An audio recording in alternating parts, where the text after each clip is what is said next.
Buenas noches, saludos cordiales. Este es el programa Hora 25. Nuestros invitados de hoy aquí en el estudio principal de Teleamazonas.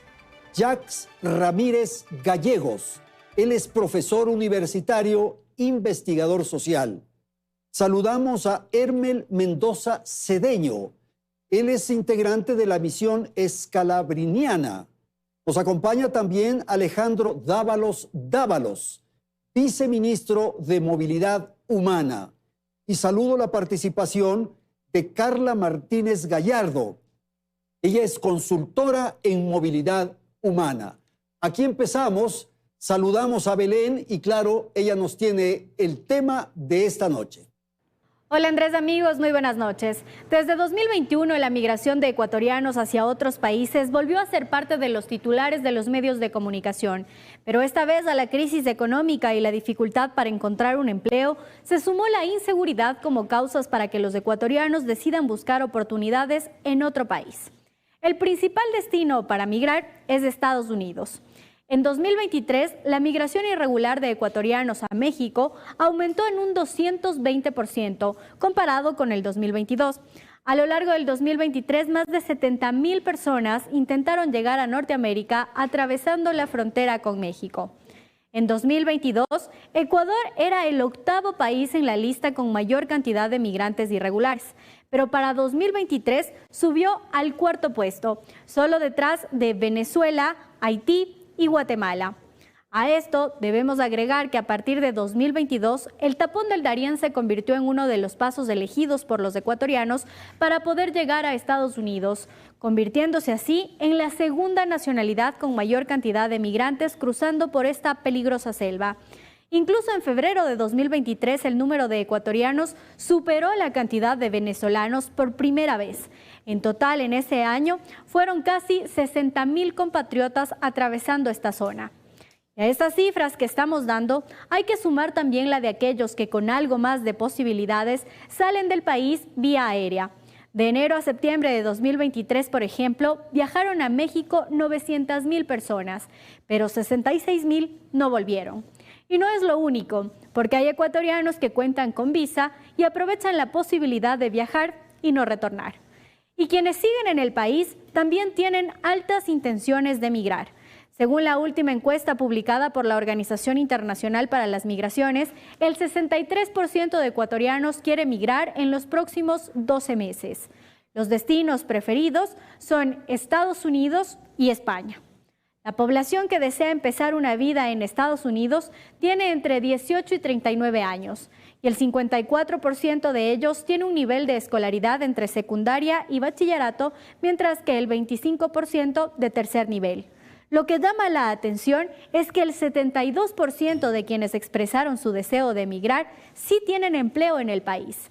Y otro dato es que hoy no se migra de forma individual, sino en grupos familiares.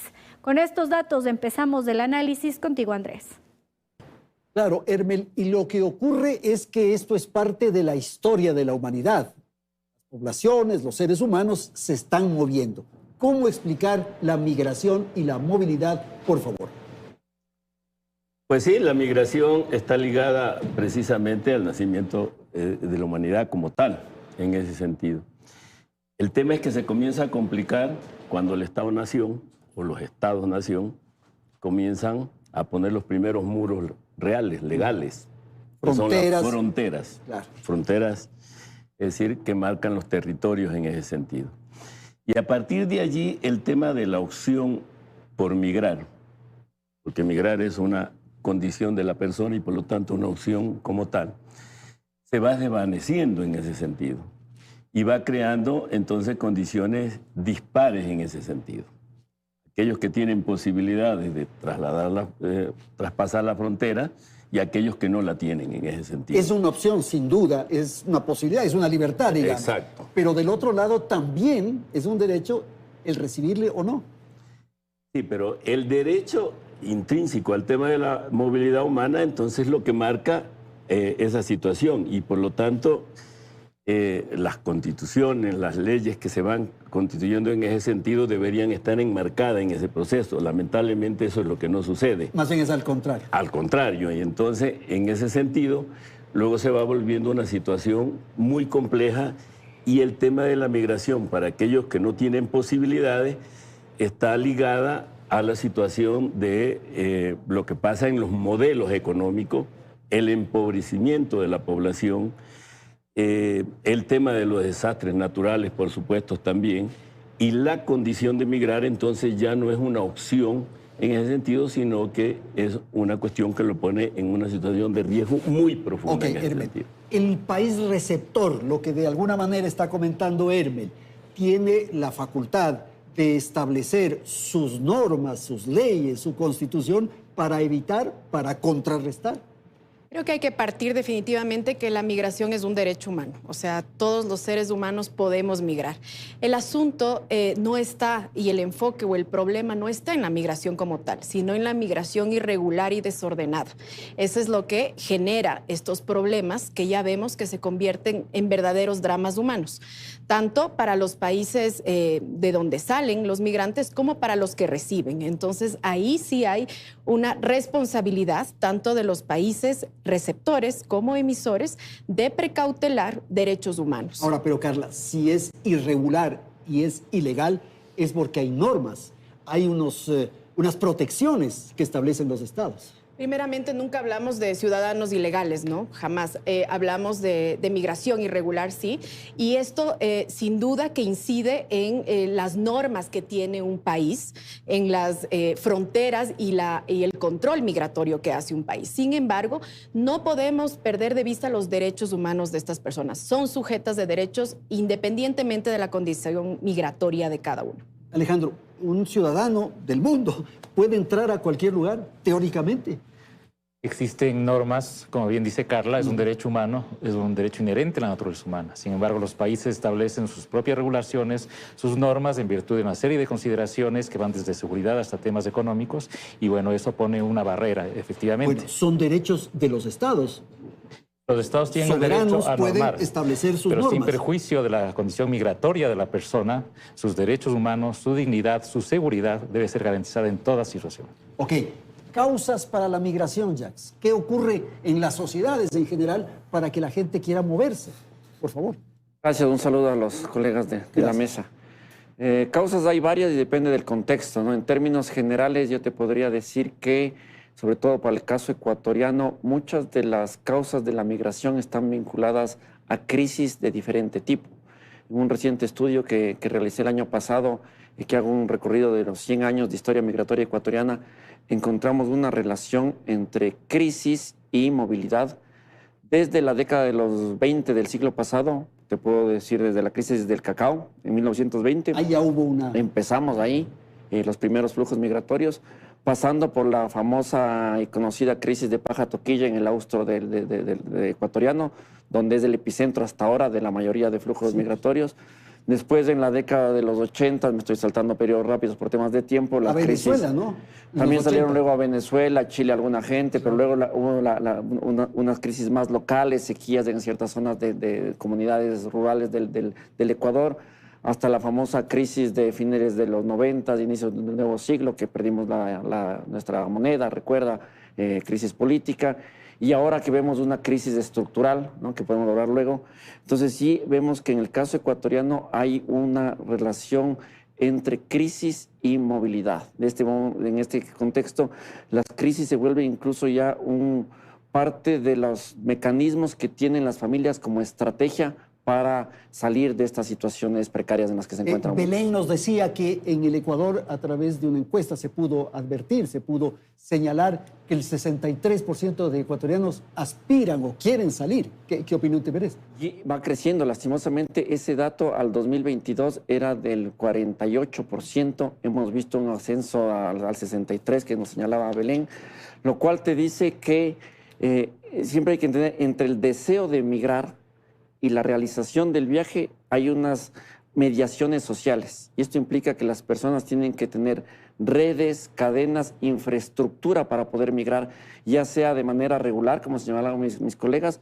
o de manera irregular. Me refiero a tener una infraestructura, la necesidad de conocer los mecanismos para adquirir una visa, por ejemplo, ¿no?, hasta tener los contactos para irse con un pollote, un pollero, como lo quieran llamar. Y tener contactos, digamos, en términos de familia. Por eso también se produce una gran corriente migratoria, porque tengo al primo, tengo al vecino. Exactamente, a eso nos referimos justamente con las redes y cadenas migratorias, que son no solo estas ayudas de actores lejanos de la familia, sino sobre todo de actores vinculados a la familia ampliada, que te permiten hacer todo el traslado, desde el contacto, en el caso de migración clandestina, hasta tener tu trabajo en tu país de destino. Entonces, sin esas redes y cadenas migratorias no se podría entender la rapidez con la que se mueven los migrantes en el caso ecuatoriano. Alejandro, las causas de la salida y estos señalamientos que acabamos de escuchar y estas redes, coyoteros, polleros, como se llame, que son los promotores, digamos, los impulsores de estos anhelos. Así es, Andrés, efectivamente. Bueno, si me permites, aquí hay varios puntos que me gustaría topar. Claro. Primero, el gobierno nacional está trabajando justamente en estas causas estructurales de la migración. ¿Cuáles son? Bien lo han mencionado mis colegas acá. Falta de oportunidad económica en Ecuador, falta de empleo, es uno de los ejes del plan del actual gobierno del presidente Daniel Noboa. Y el otro es seguridad. Por primera vez, las encuestas que hace OIM en el tapón del Darién revelan que los ecuatorianos en el último trimestre del año pasado salían ya no por causas económicas como primera razón, sino mencionaban a la seguridad. Entonces son dos ejes fundamentales que causan este tipo de migración, especialmente la migración riesgosa, que pone en peligro la vida de los ecuatorianos y de tantas familias ecuatorianas. En ese sentido, estamos trabajando justamente a nivel de gobierno para atacar las causas estructurales, pero al mismo tiempo para manejar de mejor manera vías alternativas y legales de migración regular. ¿A qué me refiero con esto? Formalizar, dices tú. Formalizar a través de programas de migración circular, a través de programas de empleo temporal, además de hacer campañas de alerta sobre los peligros que implica la migración riesgosa. Y al mismo tiempo dar oportunidades aquí. No es suficiente hacer una campaña sobre migración riesgosa si uno no le da al ciudadano una oportunidad de procurarse sus medios de vida en el país. Estamos trabajando con el Ministerio de Inclusión Económica y Social, por ejemplo, un catálogo de oportunidades que va a ser implementado justamente en las zonas de mayor emisión de migración irregular en el Ecuador. Ahora, tú puedes tener la mejor voluntad de organizar esto que estás diciendo, pero ¿qué pasa con el país receptor? Por ejemplo, en el caso puntual de los Estados Unidos. El país receptor, en este caso los Estados Unidos, que tú bien mencionas, que además para llegar a los Estados Unidos nuestros compatriotas pasan una serie de peligros y de peripecias hasta llegar eventualmente a su destino. Cuando llegan a frontera, los migrantes muchas veces son detenidos por las patrullas migratorias. Hemos visto un incremento alarmante de casos de detenciones en la frontera entre México y Estados Unidos. En el año 2023 esa cifra fue realmente escalofriante, 118,000 ecuatorianos detenidos, de esos 18,000 deportados. Y el año 2023 y 2022 comenzó en realidad esta ola migratoria irregular. Son cifras realmente que merecen ser consideradas en su real contexto, la situación del país. Ese es y el fondo. Justamente estamos trabajando para mejorar la situación Carla, del país. quisiera insistir un poco en lo de los coyoteros, porque me parece que ahí está un punto extremadamente delicado y sensible. Son personas que tienen estas redes, hacen negocios, los estafan, los extorsionan, los abandonan, en fin, ¿qué está pasando ahí? Bueno, principalmente entender que el tráfico de migrantes es una industria y una muy lucrativa industria a nivel del mundo, ¿no? No solo a nivel de la región.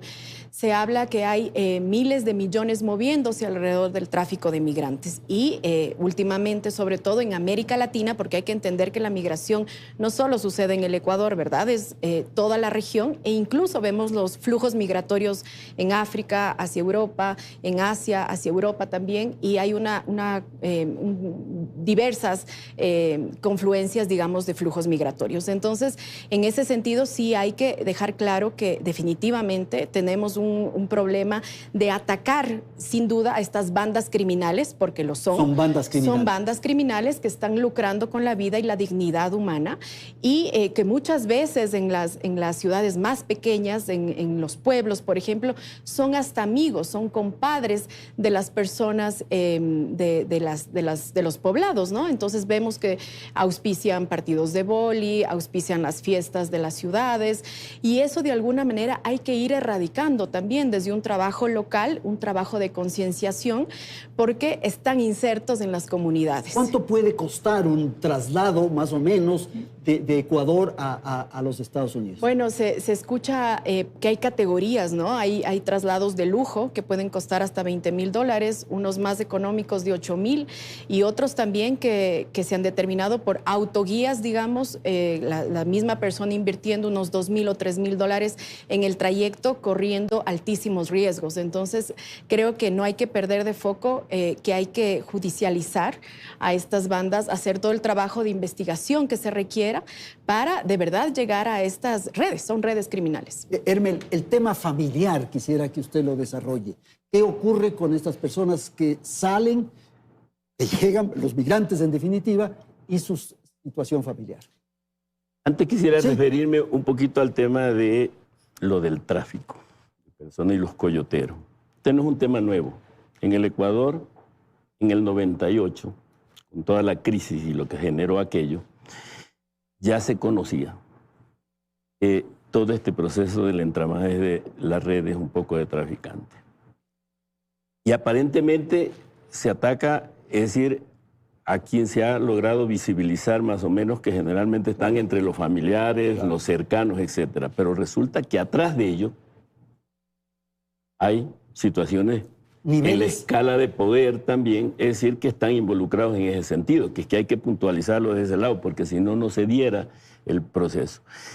Y el otro dato que quisiera poner aquí sobre esto es que miren que el año pasado el tema de remesa del Ecuador hacia Centroamérica y especialmente a México bordeó los 100 millones de dólares. Del Ecuador. Del Ecuador, que tiene mucha relación con este tema del tráfico, porque es un poco para ir menguando toda la situación que pasa en ese sentido. Entonces creo que hay que ubicarlo desde allá. Ahora, respecto del tema de la familia, por supuesto, allí hay dramas de todo tipo, ¿no es cierto? Porque tenemos familias allá, tenemos familias acá. Ya separadas. De la persona, de un porcentaje de las personas que viajan, ¿no es cierto? Porque también hay un porcentaje de población que no está necesariamente, y especialmente en este último proceso, con redes, digamos, suficientemente sustentadas en ese sentido, que en muchos casos se van dando en el camino también ahora. Antiguamente, digamos, un poco el tema de las redes era lo que sustentaba fundamentalmente lo que pasó, digamos, de finales del siglo pasado para acá en ese proceso. Creo que ese es el tema.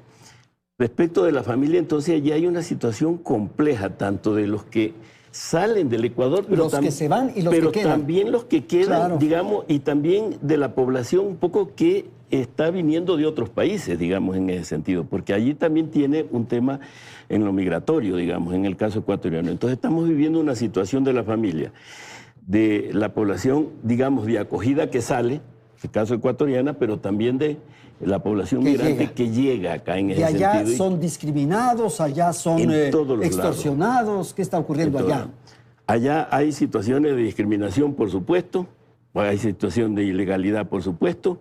Mire lo que pasó, yo creo que todavía, aquí ya hizo, me acuerdo, un estudio hace algunos años respecto de lo que pasó con la familia y especialmente con los hijos de los ecuatorianos que salieron fundamentalmente a Europa en la última década.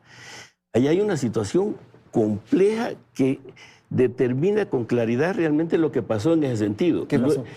Allí hubo descomposición, hay un tema, es decir, que tiene que ver con situaciones de droga, tiene que ver con un tema de abandono de la educación. Hubo un problema que los abuelos tuvieron que asumir una responsabilidad en ese sentido para lo que no estaban, digamos, en ese caso asumiendo la situación. Niños y jóvenes que quedaron solos en ese proceso, familias que se dividieron, el tema, por ejemplo, de la propiedad que había, es decir, entre la pareja también hubo situaciones complejas. Entonces, allí hay un drama que se provoca profundo, difícil, complejo. Que es el más triste, el más lamentable. Vamos a tener que ir a una pausa. Jax, le debo la palabra. Inmediatamente de que volvamos de los comerciales, vamos a continuar con la segunda parte de Hora 25. Seguimos con más. Como habíamos comentado en el bloque anterior, Estados Unidos es el destino preferido por los ecuatorianos para migrar. En Nueva York, una de las ciudades más caras del mundo, se encuentran cerca de 16.000 ecuatorianos. Sin embargo, en total son más de 110.000 indocumentados de diferentes nacionalidades los que han llegado hasta ese punto, complicando aún más la situación. Nuestro corresponsal Alcibiades Onofre nos preparó un reportaje. Veamos.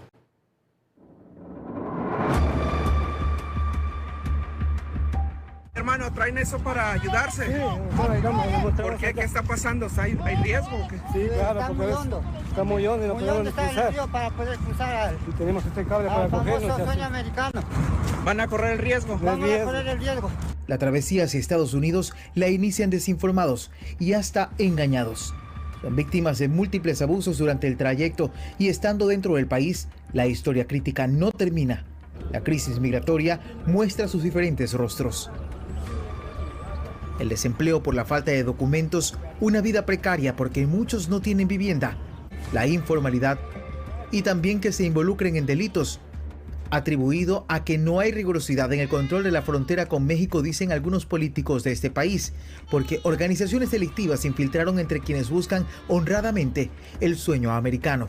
Pero hay mucha gente que aprovecha, hay mucha gente que vive en shelters, salen a robar. Con 180.000 inmigrantes que han ingresado a Nueva York en los últimos 2 años y lo que va de 2024, aún hay 65.000 que todavía están en refugios.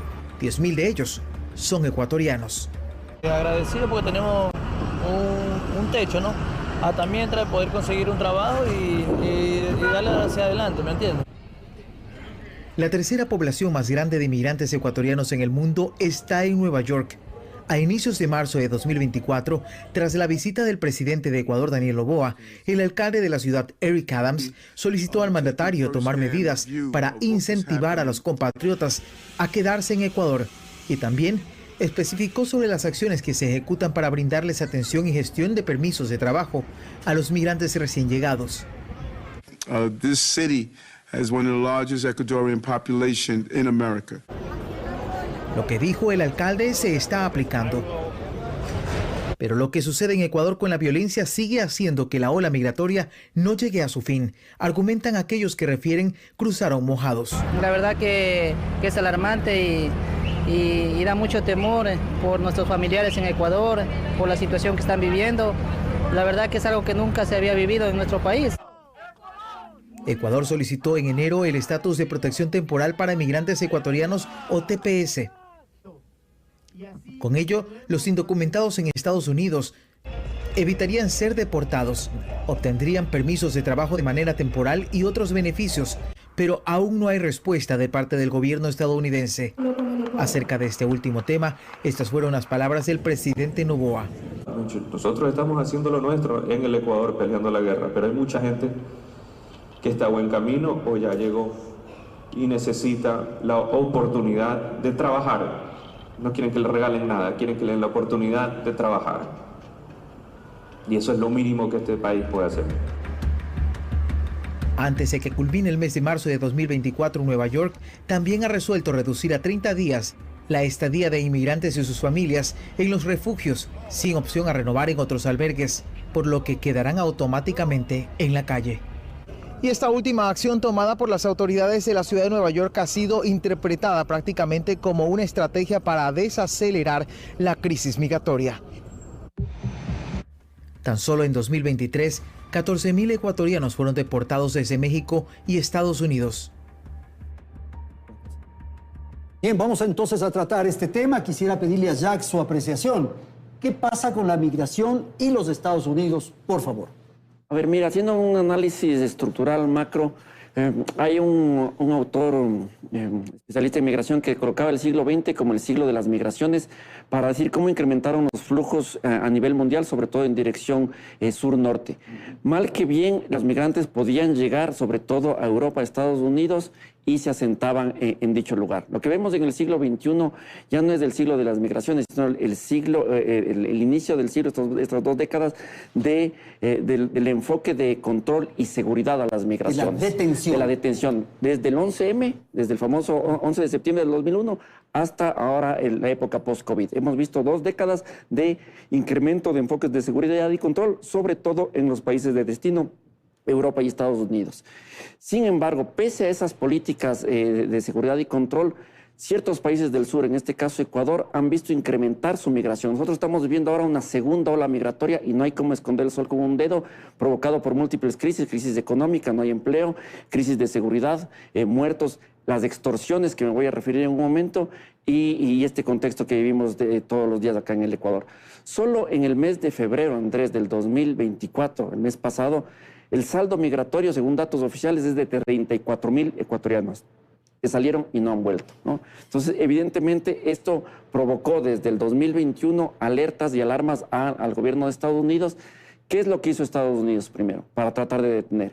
Pidió, bajo sus políticas de externalización del control, es decir, pide a terceros estados que hagan la tarea, que elimine la visa de ingreso a los ecuatorianos a México. México y Centroamérica han sido lugares de tránsito para los ecuatorianos que quieren llegar a la Gran Manzana. Nosotros desde 2018 hasta septiembre del 2021 podíamos ingresar en calidad de turistas a México. El 4 de septiembre del 2021, cuando se impone la visa a México, se reduce drásticamente las llegadas de ecuatorianos a Estados Unidos por la frontera sur. Vemos el reacomodo, y aquí es importante decir cómo no es que se elimina la migración, sino que los migrantes buscan nuevas estrategias y canales para llegar. Una de estas ya sabemos que es el Darién. Y vemos que en menos de 2 años los datos de migración se incrementan mucho más de lo que antes que se imponga la visa. ¿Qué quiero decir con esto? Que estas imposiciones de visa, construcción de muros, no detienen la migración justamente porque hay estos canales, estas redes de pasos clandestinos que los migrantes pueden hacer. Lo que requerimos nosotros son políticas bilaterales que permitan a nuestros migrantes o multilaterales que permitan a nuestros migrantes llegar de manera segura, que puedan tener algún tipo de trabajo, convenios bilaterales para que puedan asentarse de manera y no ir por estas vías irregulares. ¿Qué pasa con este famoso TPS? Muy bien, el gobierno del Ecuador en enero pasado, el 23 de enero, presentó a la Administración de los Estados Unidos la carta formal de solicitud, fundamentando la necesidad de que nuestros migrantes en situación irregular reciban este beneficio. ¿En qué consiste? Consiste en que van a tener una situación legal, conseguir trabajo, una licencia de conducir, entre otros beneficios, no van a ser sujetos de deportación, por ejemplo. Este proceso es exclusivamente de la administración del Ejecutivo de los Estados Unidos.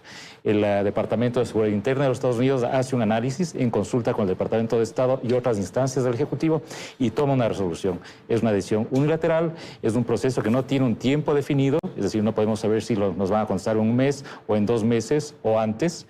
Estamos a la espera de las resoluciones de las autoridades norteamericanas y les hemos provisto con toda la información adicional que nos han pedido. Ahora, esa condición de tener este permiso de ingreso y de actividad en los Estados Unidos... No es un permiso de ingreso. ¿Sí, no?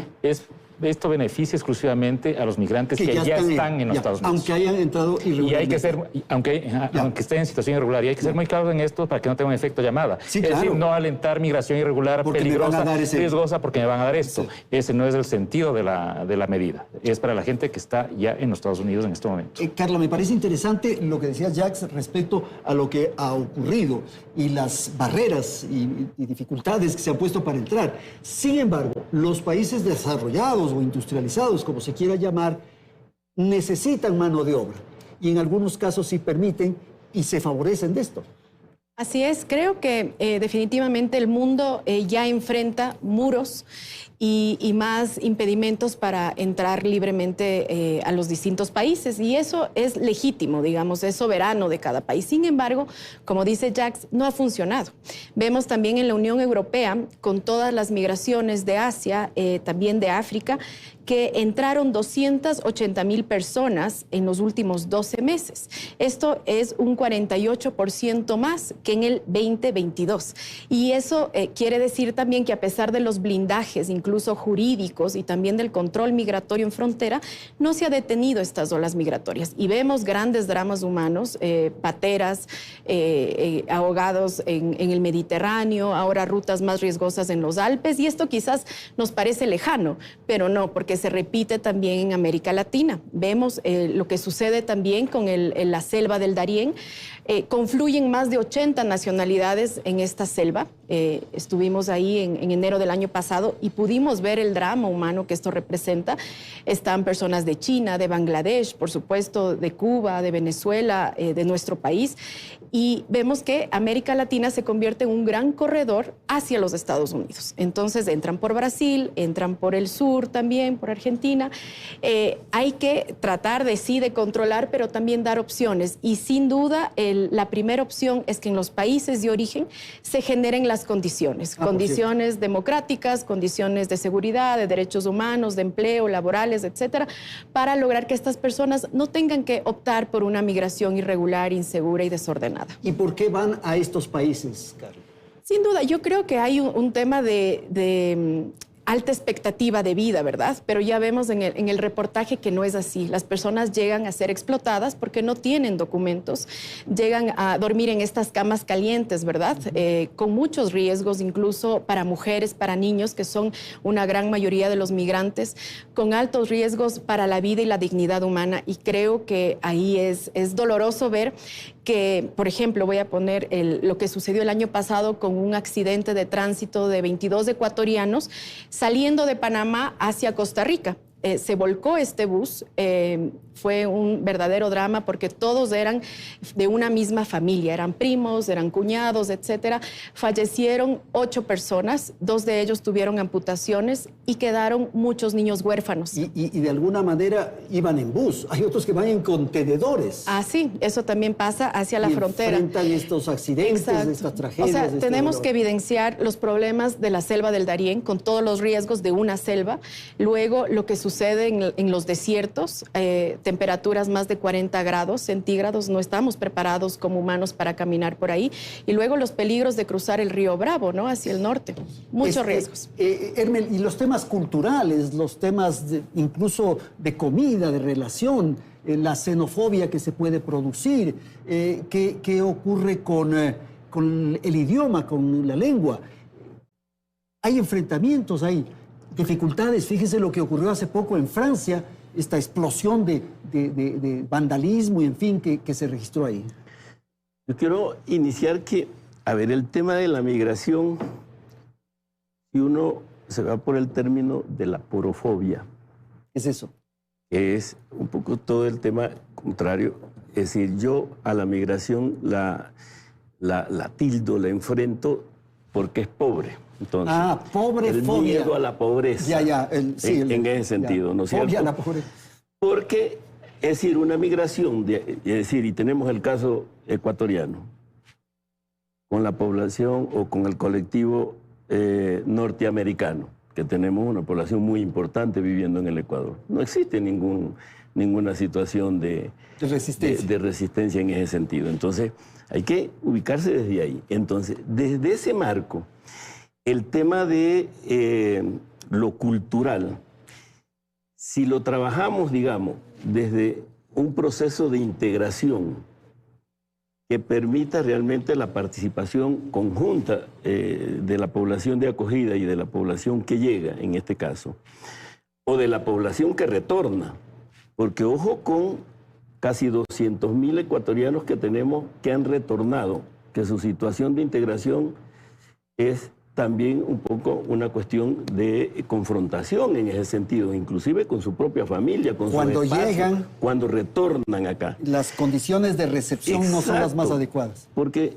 el tema, es decir, si no tenemos programas, si no tenemos realmente propuestas que vayan en esa dirección, pero que sean efectivas y eficientes y eficaces, es decir, realmente no es posible. Y ahí hay un proceso que acuñamos hace tiempo cuando hubo el último foro mundial acá en el Ecuador y dijimos, nada sobre migrantes si no están los migrantes. Con ellos. Entonces, cuando se hacen propuestas desde afuera, generalmente quedan en una situación ahí de propuesta. Y me preocupa mucho lo que acaba de decir Alejandro respecto de, ahí hay va caminando un acuerdo, digamos, en ese sentido respecto de la regularización. Pero dicen que el cielo y el infierno está empedrado de buenas intenciones. Si vemos un poco cuáles son, por ejemplo, la juridicidad que hay en el caso ecuatoriano respecto del tema migratorio, está ahí. pero no se aplica, ¿no es cierto? Digo, podemos analizar luego el tema de la regularización con la población venezolana. Es decir, el objetivo es claro, pero la pregunta es cuánto se está poniendo en práctica el tema de una situación de integración económica y social con la comunidad de acogida. No existe. Entonces, lo cultural en ese proceso tiene sus propias dinámicas, digamos, en ese sentido. La población acoge, y lo acoge con mucha soltura, digo, desde la experiencia concreta que nosotros tenemos en ese sentido. Hay veces hay mucho más poner la situación en un nivel muy alto respecto del tema de la xenofobia que lo que realmente existe en la práctica concreta en ese sentido. Y muchas veces está ocupado por los medios de comunicación, por las mismas instancias estatales en ese sentido, que yo creo que hay que revisar esos hechos en esa situación. Ok, gracias. A ver, Alejandro, si podrías comentar esto rápidamente. No. Mire, hay varios ejes de gestión en la movilidad humana en el actual gobierno. Uno es migración riesgosa. Tenemos campañas, tenemos programas de migración circular y empleo temporal, y además tenemos alternativas con el catálogo que te comentaba Andrés sobre oportunidades en los lugares de emisión. Segundo, protección de ecuatorianos en el exterior a través de nuestras redes 68 consulados en el mundo. Tercero, la mejora y la modernización de los servicios consulares. Tenemos un proyecto de 6 servicios consulares que van a ser digitalizados completamente con plataformas tecnológicas de vanguardia, emisión de visas, poderes, facturación, apostillas, turnos, un chatbot con inteligencia artificial. Es decir, los ciudadanos que no tienen un consulado cerca o que lo tienen cerca pero simplemente no quieren acercarse al consulado van a poder hacer todos sus trámites en línea a través de plataformas digitales, lo cual va a facilitar de manera notable la calidad, la oportunidad y la eficiencia en los servicios consulares. Alejandro, ¿se tiene una cifra de cuántos ecuatorianos están en el exterior o es muy difícil? Es muy difícil porque tú sabes que la migración irregular uno puede tener distintas fuentes para hacer una conclusión sobre la base de esos datos, de esa información. Pero ¿qué calculamos cifra? Son 2.400.000. Ok. Así es. Remesas, Jax. ¿Qué está pasando con el dinero que mandan los compatriotas? Antes de meterme en las remesas que decir que han incrementado, solo 2 cosas. La primera, cómo el efecto de la declaración de guerra interna, si bien puede tener como primer punto de partida una disminución de las muertes, que hemos visto en estos 2 meses que han señalado las autoridades, hemos visto efectos colaterales, ¿no? Y acá uno de los efectos colaterales es el incremento de vacunas, ¿no? Muchas personas se están yendo del país porque están teniendo estas extorsiones, estas llamadas popularmente vacunas, y hablamos de personas de estratos medios y medios bajos. O sea, ya no están vacunando a los grandes empresarios que tienen bananeras o grandes empresas, sino al de la tienda, al del comercio, al del barrio, y a esa gente les están extorsionando. Mucho de ese perfil es el que está saliendo. Está saliendo gente medio, digamos, medio bajo. En una encuesta reciente que se hizo en el Darién, que se puede diferenciar por nacionalidades, los ecuatorianos que están saliendo caen en el estrato de clases medias bajas. ¿Pero por son eso, profesionales? Unos profesionales, estamos hablando, digamos. ya no tanto, antes veríamos de esas clases medias, ahora estamos viendo que por primera vez están migrando pobres. Y esto es quizá la novedad, ¿no? Clases bajas, medias bajas, dedicados a la agricultura, al comercio informal, que están saliendo justamente porque se están viendo que sus negocios, sus pequeños negocios, están siendo extorsionados a cada día. Hace poco salió un reportaje de un colega tuyo del país que señalaba, que decía una frase: prefiero pasar el Darién que quedarme en el país, sabiendo los riesgos que esto implica, ¿no? Entonces, las condiciones, está bien estos programas de migración riesgosa, pero para mucha gente lo riesgoso es quedarse en este país por las situaciones en la que está. Y esto ha provocado esta gran ola migratoria. Nos estamos hablando de una segunda ola migratoria en 2 décadas. Y uno de los efectos, digamos, positivos de esto tiene que ver con las remesas. ¿Qué pasa? Por primera vez en estos últimos 3 años, desde el 2022 desde el 2023-24, vemos que las remesas han superado la barrera de los $3.000 millones. 3.000 millones. Se calcula que para finales del 2023 superen por primera vez la barrera de los 5.000 millones, ¿no? Entonces estamos hablando de cifras que no habíamos visto nunca antes en nuestro país, lo cual representa del 2022 y del 2023 representó el 4.10 del Producto Interno Bruto, ¿no? Solo para que tengan una idea, en la pandemia, por un efecto de la pandemia y las políticas neoliberales, el Ecuador redujo alrededor del 7% del PIB. Las remesas, en cambio, trajeron el 4.010 del PIB, ¿no? Ahora, esas remesas se las establece, se puede tener esa cifra por lo que tiene referencia el Banco Central. El Banco Central. Pero no hay dinero sucios ahí, ¿no crees? No, acá no se puede ver, siempre hacen esa pregunta, es muy común. Son dineros que entran a los bancos o a las remesadoras. Son envíos que hacen pequeños. Personas. Sí.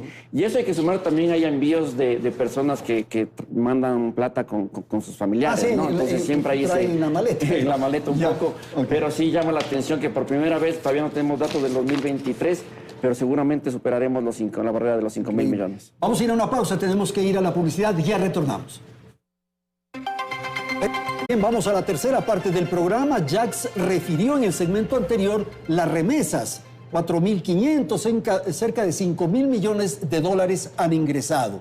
¿Qué es lo que ocurre, Carla, con lo que sale en atención a la migración del Ecuador?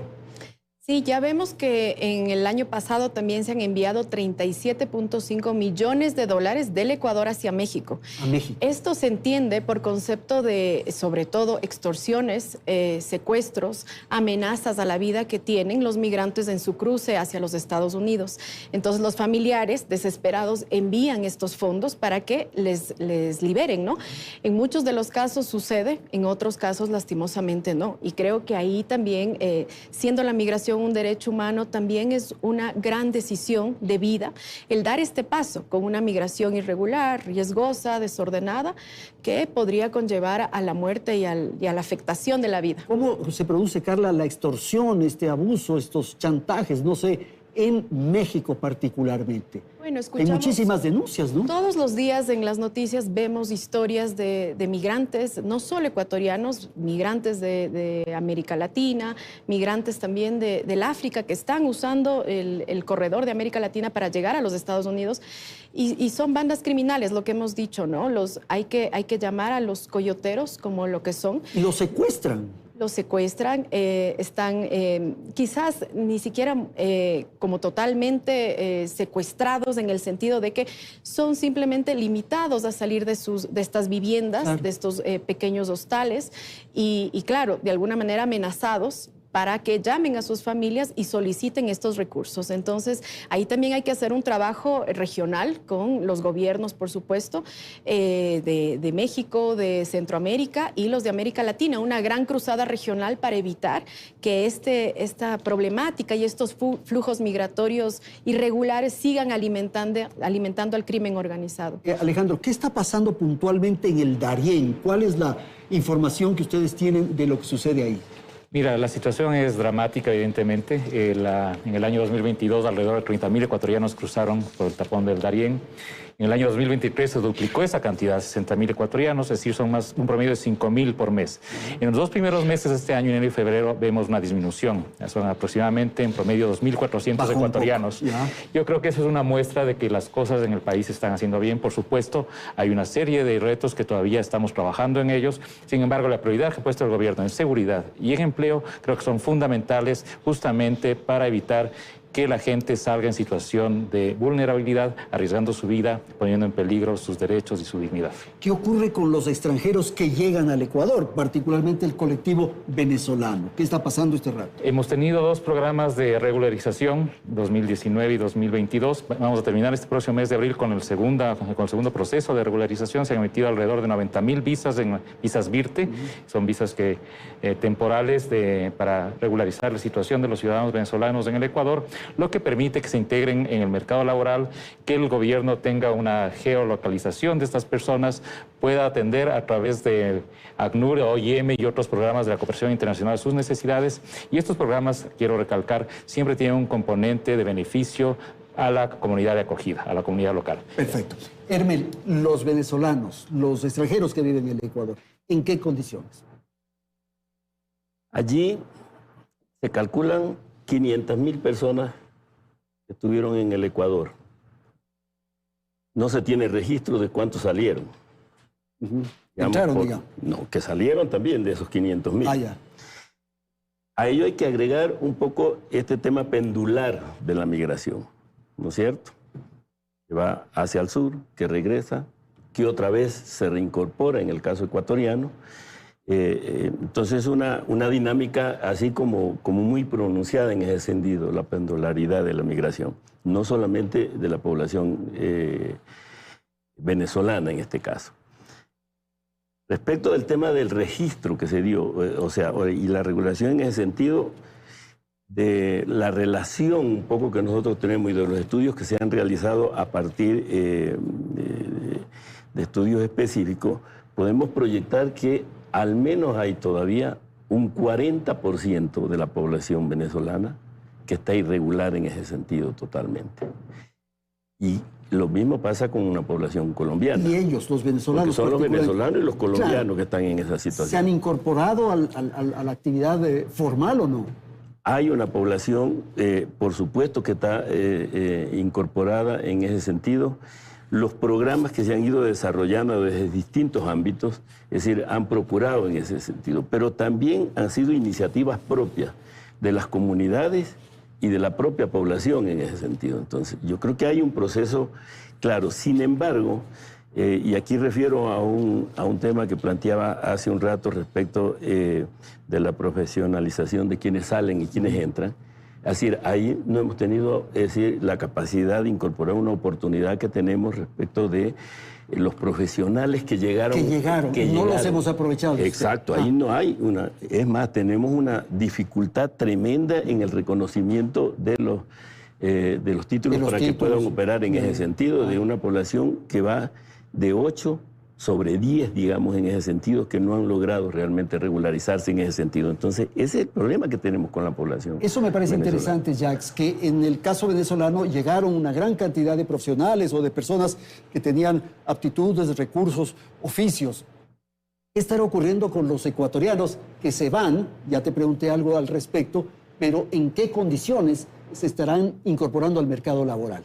No, necesitamos otro programa para hablar del tema de la inmigración, de las que llegan al país, pero también se están yendo, ¿no? Se están yendo tanto ecuatorianos como extranjeros, venezolanos. Muchos de los que vemos por el Darién son venezolanos, haitianos, ecuatorianos que no salen de sus países, en el caso de los haitianos aquí que estuvieron acá, o haitianos que estuvieron en Chile, Brasil, que están subiendo. Solo un dato, en el 2021 apenas 300 ecuatorianos pasaron por el Darién, 300. Apenas. En el 2022 y 2023, 86.600. O sea, el incremento fue 86.600.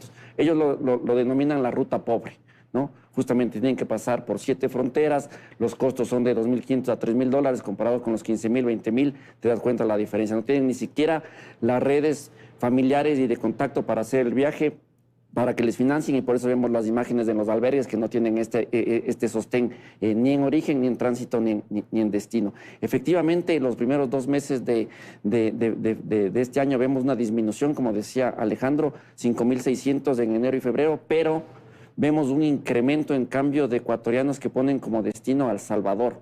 Ahora en 2 meses, enero y febrero, 21.000 ecuatorianos pusieron como destino El Salvador. Entonces no es que está disminuyendo, sino que son estas personas que tienen un poquito más de capacidad, que se van por avión y de ahí hacen la ruta en tránsito. Por eso un artículo que escribí el año pasado decía: el último que se vaya, que apague la luz o que soplen la vela, dado que todavía hay apagones. Ok, vamos a dar una ronda final, Carla.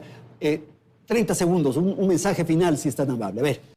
Principalmente creo que como ecuatorianos debemos recordar que somos un país de migrantes. Definitivamente todos tenemos un amigo, un familiar que ha decidido salir del país antes o quizás más recientemente. Y entonces eso debería generarnos una empatía mucho mayor con quienes han llegado al Ecuador. Y creo que en eso tenemos una constitución garantista de derechos para los ciudadanos que llegan de otros países. El Ecuador en eso creo que lo ha cumplido muy bien, pero todavía hay desafíos, sobre todo para las comunidades que llegan en extrema vulnerabilidad, sobre todo niñas y niños y mujeres también. Ok, muchas gracias. Hermel, 30 segundos, rápidamente un mensaje. Que los 200.000 ecuatorianos que han retornado, realmente el Estado tiene que hacer programas en ese sentido claros y contundentes que responda a eso. Y que lo mismo suceda en términos de programas que promuevan el proceso de integración con participación de los propios colectivos en ese sentido. Perfecto. Jackson. La migración es un hecho social, ha existido a lo largo de la historia y lo que se requiere es sobre todo políticas migratorias con enfoque de derechos, tanto para los que llegan a nuestro país como para los que se van y los que transitan. Muchísimas gracias, embajador. Reiterar a Andrés, muchas gracias por la invitación, además, que una prioridad del Gobierno Nacional, junto con empleo y seguridad, es la atención adecuada a nuestros migrantes en el exterior. Eso implica protección, eso implica mejoramiento de los servicios y eso implica además atención a los migrantes retornados. Muchísimas gracias a nuestros panelistas, gracias a la audiencia por habernos acompañado en la presente emisión de Hora 25. Hasta la próxima semana. Felicidades.